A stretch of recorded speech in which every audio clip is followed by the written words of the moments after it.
Anirudh, good morning. शुक्रिया बात करने के लिए। Hi Ajay, good morning. Good morning everyone.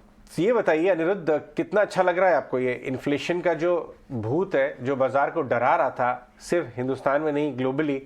Halloween तो आके चला गया। क्या ये अब धीरे धीरे खत्म हो रही है बात? हम किसी और नई चिंता की तलाश में जाएंगे? जैसे बाजार हमेशा वॉल ऑफ वरी को क्लाइम करता है। एक बार एक वरी जो है वो टिकमार हो जाती है तो बाजार किसी नई चिंता को ढूंढता है नेगोशिएट करने के लिए। अगर आप देखेंगे पिछले एक साल में जो दो मेजर वरीज थे was the US interest rate hikes और दूसरा था इन्फ्लेशन। इन्फ्लेशन सिर्फ यूएस में नहीं प्रॉब्लम था, across the globe everywhere problem था। इवन इंडिया में भी I think inflation has hurt us. उसके बाद हम लोग ने जाके in the month of Feb हम लोग ने देखा जो यूक्रेन का कॉन्फ्लिक्ट चालू हो गया। आज के दिन में अगर देखेंगे I think mostly market has factored in both the initial concerns जो अपने फेड हाइक्स और इन्फ्लेशन का कंसर्न था। आई थिंक मोर और लेस इट्स नोन कि we have peaked out. Fed also I think जो उनका टारगेटेड रेट था we are very close to that. अभी आई थिंक आज के दिन में अगर आप देखेंगे ओनली कंसर्न जो बचा है कि यूक्रेन का कॉन्फ्लिक्ट एंड कैसे होगा। बट उसमें उसमें भी अगर आप देखेंगे कल जो कुछ कुछ आए news that that the Russian army is going back in some of the parts, वो अगेन थोड़ा कॉन्फिडेंस दे रहा है दैट आई थिंक जो पहले फियर था कि एग्रेशन होने वाला है और ज्यादा and there could be conflict on the nuclear front, वो अब नहीं लग रहा है। तो लग रहा है कि I think we are kind of out of the woods at least for the timing. तो ये बताइए कि आप पिछले, जैसे मेरी बात भी हो रही थी आपसे कुछ समय पहले, कि ये अनसर्टेनिटी के दौर में आपने कहाँ पे पोजीशंस ऐड की हैं? जो बहुत इंपॉर्टेंट है एंड आई थिंक लास्ट एक साल में तो था ही एंड आई थिंक अगले कुछ सालों में भी बहुत इंपॉर्टेंट रहेगा कि कौन से सेक्टर्स में आप बेट कर रहे हैं एंड कौन से सेक्टर्स को आप अवॉइड कर रहे हैं, वो बहुत इंपॉर्टेंट रहेगा। ओवर दिस पीरियड जो भी अनसर्टेन पीरियड था, जो हमारा सेक्टोरल चेंजेस रहा है, we went overweight on the banking and financial.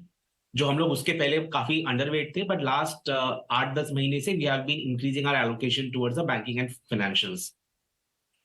आज के दिन में अगर मैं बोलूं, I would say financial services as a basket, not just banking but financial services a basket एक बहुत ही अच्छा सेक्टर है जहां पे इन्वेस्टर्स को एलोकेट करना चाहिए। उसके अंदर में मैं जो सब सेक्टर्स बोलूंगा, I will say insurance, asset management, the retail lending and NBFCs. ये जो चार सेक्टर है, सब सेक्टर्स विद इन फाइनेंशियल, वहां पे काफी दिख रहा है ग्रोथ आने वाला है। दूसरा जो सेक्टर था जो we have been very bullish and even now as we speak we are very bullish is your industrials and defense manufacturing. I'm sure आपके चैनल पे बहुत लोग आके बोले हैं कि defence is a big opportunity. I think we are just at the initial stage of it. मतलब I think काफी लोग बोलते हैं कि डिफेंस स्टॉक्स बहुत भाग चुके हैं, I think is it over. मैं बोलूंगा अगर आप अगले 3 साल 5 साल का विजन देख के इन्वेस्ट करना चाहते हैं तो defence is just at the beginning of the measure of cycle. Industrials में आइडिया इज डोमेस्टिक मैन्युफैक्चरिंग। जो डोमेस्टिक मैन्युफैक्चरिंग इंडिया को आई would say is giving you that 6-7% kind of a growth in the next couple of years. वो आपको definitely जो industrials and domestic manufacturing है उधर से आने वाला है। और तीसरा जो बहुत मेजर हमारा एलोकेशन रहा है इज द कंजम्पशन। नाउ हम लोग ऑल ओवर द वर्ल्ड बातें करते हैं कि स्लो डाउन होने वाला है and you are going to see the degrowth. On the contrary हम लोग बात करते हैं कि इंडिया में 6% ग्रोथ आएगा या 7% ग्रोथ आएगा। अगर आप जाके कंजम्पशन पैटर्न्स देखें, I think autos, the real estate, any of the high ticket consumption, I think बहुत स्ट्रॉन्ग कंजम्पशन डिमांड रहा है। गोल्ड का कंजम्पशन देखेंगे, फोर व्हीलर्स का कंजम्पशन देखेंगे, the holidays, the hotels, I think consumption is very very strong. Consumption में दो parts में मैं डिवाइड करूंगा, एक है जो अर्बन कंजम्पशन है, दूसरा है जो एग्री कंजम्पशन है। Urban consumption has been doing very well, will continue to do well. जो एग्री कंजम्पशन है वो थोड़ा वीक रहा है लास्ट एक साल। यहां से post monsoon with kharif crop harvest and also considering कि अभी हम लोग इलेक्शन 2024 की ओर जा रहे हैं, मुझे लग रहा है ये जो एग्री कंजम्पशन है वो भी पिकअप करने वाले हैं बिग बिग वे। सो ये तीन हमारे ब्रॉड फोकस एरिया है आज के दिन में, which is banking and financial services, industrial and defence, और तीसरा है कंजम्पशन। राइट। मॉर्निंग अनिरुद्ध, आपने कई सारे स्पेसेस पे बहुत ही क्लियरली डिटेल में कई सारी बात बताई जो आपको बड़े ट्रिगर्स लगते हैं, लेकिन आपने एक स्पेस जो सबसे पहला बात किया, फाइनेंशियल, एनबीएफसी, रिटेल लेंडिंग, और आपने इंश्योरेंस का भी जिक्र किया। इंश्योरेंस में अगर आप थोड़ी और क्लैरिटी दे पाएं कि यहाँ पर आपको क्या पसंद आ रहे हैं, क्या बड़े ट्रिगर्स दिख रहे हैं आपको? See, इंश्योरेंस में जो what had happened is during COVID, the awareness for people had changed. पहले टिपिकली अगर आप देखेंगे इंडिया में insurance was always seen, insurance used to get blended with investment. तो इसलिए हमारे उस टाइम पे काफी सारे जो इन्वेस्टमेंट एंड इंश्योरेंस प्रोडक्ट्स जो कंबाइंड होते थे वो ज्यादा पॉपुलर हुआ करते थे। पैंडेमिक में लोगों को पता चला है कि you need to have health insurance, you need to have the term plans, and that is where अगर मैं बोलूंगा कि अवेयरनेस बहुत इंक्रीज हो गया है। Thanks to I would say many of the new age companies also, जो distribution network हो रहा है of insurance and also the banking channels, both SBI, HDFC and other ones, insurance and ICICI, I will say कि insurance का awareness जो बढ़ गया है वो दिख रहा है आज के दिन में। Even when we talk to the I would say the taxi drivers and Uber drivers, it is very interesting कि लास्ट में एक साल में देख रहा हूँ कि even they have gone for health insurance, and that is something जो हम लोग ने पहले नहीं देखा है। Penetration wise we are very low and scope बहुत ज्यादा है वहां पे।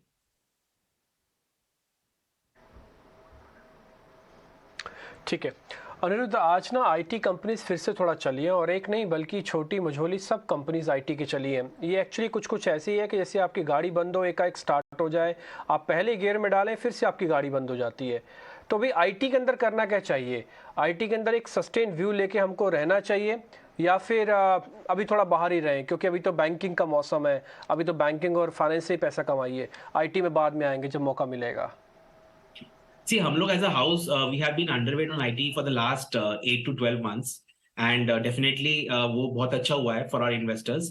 आज के जो अपसाइड है, and in fact not just आज का अपसाइड, लास्ट कुछ दिनों से जो अपसाइड दिख रहा है, I would say वो थोड़ा क्या हो रहा है कि valuation wise Indian IT stocks have become very very attractive। अगर आप एक साल पहले का वैल्यूएशन देखें और आज के दिन का वैल्यूएशन देखें, आई थिंक जमीन आसमान का डिफरेंस है।